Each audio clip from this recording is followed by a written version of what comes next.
Iran has lashed out at the United States, calling it a destabilizing presence after Washington deployed B-52 bombers in West Asia. As speculation continues when and how Iran would carry out counter-strikes against Israel. Tehran reiterated that it is preparing an attack on Israel that will use more powerful warheads and other weapons not used in its previous two attacks.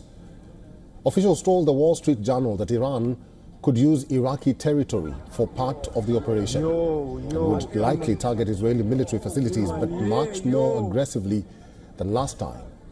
Earlier today, speaking of Israel's October 26th attack that killed 4 Iranian army personnel, President Masoud Pezeshkian warned that it will no way leave any violation of its territory and security unanswered.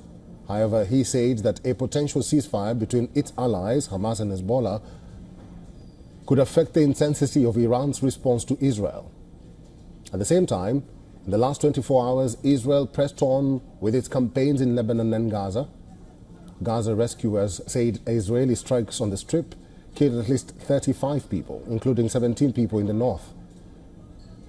3 people were killed in an airstrike near the southern Lebanon city of Sidon, the Lebanese Health Ministry had indicated. Israel says Hezbollah fired 100 missiles from Lebanon into its territory, several of which were intercepted while some fell in unpopulated areas. However, the Lebanese group says the projectiles targeted for the first time Israeli military bases in the northern city of Haifa. Israeli Prime Minister Benjamin Netanyahu, on a visit to the Lebanon border, vowed to respond firmly to Hezbollah's attacks.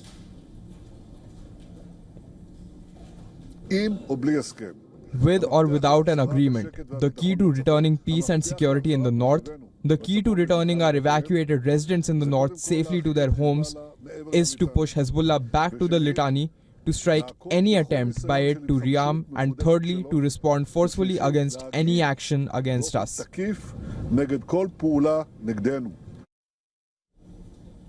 Israel has officially informed the United Nations of an end to relations with Palestinian relief agency UNRWA.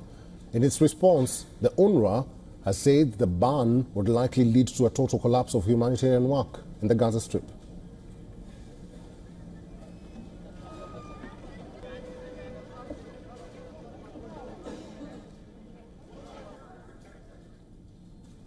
And for more on this, we earlier asked our correspondent Jody Cohen about the terms of an imminent Iranian strike on Israel and Israel's response. And this is what she told us.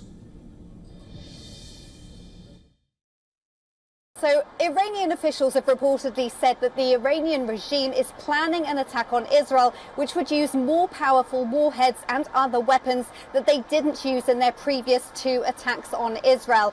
Iran's President Pezeshkian has suggested that a ceasefire with Hezbollah could lessen Iran's attack on Israel. So these are somewhat mixed messages, but from those statements, Israel is likely to hear that in either way, Iran is going to attack Israel again. Iran has also said that the attack could come from Iraqi soil, and Tehran has reportedly been attempting to transfer ballistic missiles to Iraq. And over Sunday and Monday, we're hearing that 5 drones are said to have been fired by the Islamic resistance in Iraq, which were intercepted by the IDF. And according to a report, Jerusalem has warned Baghdad that it could target the Iranian-backed Islamic resistance in response to further strikes.